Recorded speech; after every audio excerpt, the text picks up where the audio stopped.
Cześć, nie wiedziałem czy dzwonić. Wróciliście już? Tak, kilka dni temu. Lądujemy powoli, staraliśmy się po drodze załatwić jakieś polskie sprawy, ale wiesz jak to jest. No tak, nie trudno byłoby ci streścić miesięczny trip przez telefon, ale mów jak było. Jak było? No, najpierw wsiedliśmy do busa i wyjechaliśmy z Polski.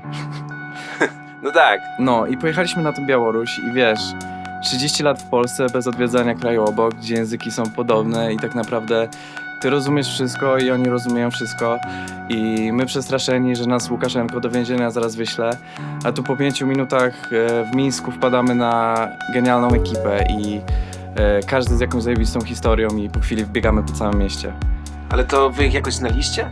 Nie, po prostu wpadliśmy na siebie i 3 dni spędziliśmy razem. Pokazali nam wszystko, co mogli i powiem ci, że jest w nich taki duch i taka energia, którego naprawdę moglibyśmy im pozazdrościć. To są naprawdę piękni ludzie. Nie, no to brzmi w ogóle niesamowicie. No, bo naprawdę było.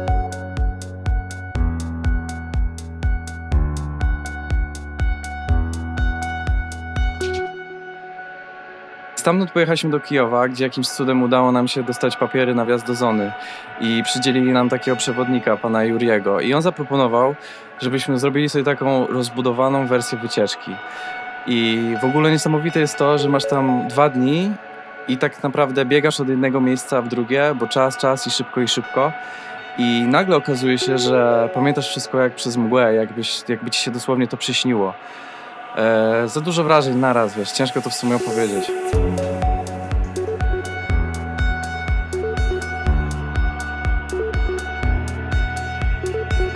To są takie widoki, które nie mieszczą się w naszej percepcji po prostu. Jeszcze te bloki, to wygląda jak Polska. Jesteś w tym niesamowitym, opuszczonym, smutnym mieście i sobie myślisz, no to mogło być moje miasto. Kurde, strasznie żałuję, że mnie tam samym nie było, bardzo chciałem to zobaczyć. No, polecam ci całym sercem, ale dla mnie jeszcze chwila minie, zanim tam wrócę. To jest kawał przeżycia. Zmieniając trochę klimat, no to pojechaliśmy dalej w Ukrainę i mieliśmy taką przygodę, że obiad w przydrożnej knajpie zamienił się w 3-dniowe wakacje z taką niesamowitą ekipą miejscowych. Można powiedzieć, że wszyscy tam mają magistrat z gościnności, bo to jak się zachowali, to wiesz, przykład dla nas wszystkich. I stanęli dosłownie na głowie, żeby nam pokazać kawałek swojego życia, tej najlepszej strony. Kurde, trudno mi to sobie wyobrazić. Wiesz co? Im więcej o tym opowiadam, tym bardziej mam takie poczucie, że nie umiem ci opisać tego klimatu, wiesz, tych emocji, które wiązały się z tymi sytuacjami.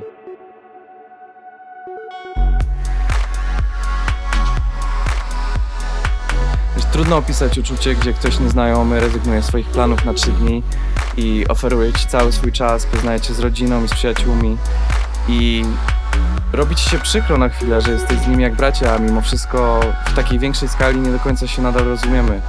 I wracając do tego Czarnobyla, to nie umiem ci opisać ciszy, w której zawieszone są te wielkie bloki i tego poczucia utraconego życia tych ludzi, którzy z tym miejscem kiedyś wiązali całą swoją przyszłość, a zostali tak naprawdę z wyrwą w życiu, przesiedleni gdzieś, wiesz, w jeden dzień.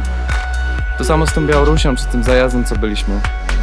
Czujesz nagle, że w tych obcych, a po chwili już zupełnie nie obcych ludziach płynie ta sama krew i muszę ci powiedzieć, że spotkać swoich taki kawał od domu, to no nawet teraz jak o tym mówię, to mam ciarki.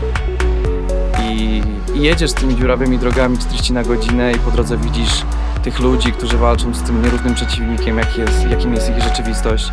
I mimo tego, że jesteś jedynie przez granicę, to czujesz się jakbyś był tak strasznie daleko od domu i to otoczenie cię męczy. I masz dosyć, a za chwilę czujesz w sercu, że kiedy wyjedziesz, będziesz tęsknił i kawałek ciebie na zawsze zostanie między tymi gigantycznymi przestrzeniami. I marzysz o tym, że kiedyś będziesz miał szansę odwdzięczyć się tym, którzy cię tak ugościli. I zdajesz sobie sprawę, że nie zwiedziłeś, tylko żyłeś tym innym, ale nadal tak dziwnie znajomym światem przez miesiąc.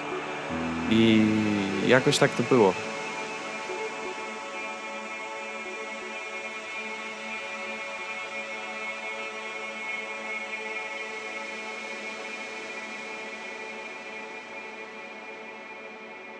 Скажи, Польша, привет. Польша, привет. От Украины.